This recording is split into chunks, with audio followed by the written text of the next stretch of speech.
Welcome to Pindar Poetry. We hope you learned something new. You start by checking your Android version and confirming you have at least 2 GB free.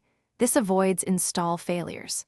Once done, open Settings and enable unknown sources or allow the browser to install unknown apps so the APK can run. You then download the official Play Store APK that matches your device architecture and Android level. This prevents crashes. Make sure the file comes from a reputable source, and that battery is above 30%, so the process won't be interrupted. You now install the core Google components in the correct order. First Google Services Framework, then Google Play Services, and finally the Play Store APK. Once done with each APK, tap Install and grant the requested permissions so the services can integrate with your system. Make sure to reboot after major installs to allow background services to register properly.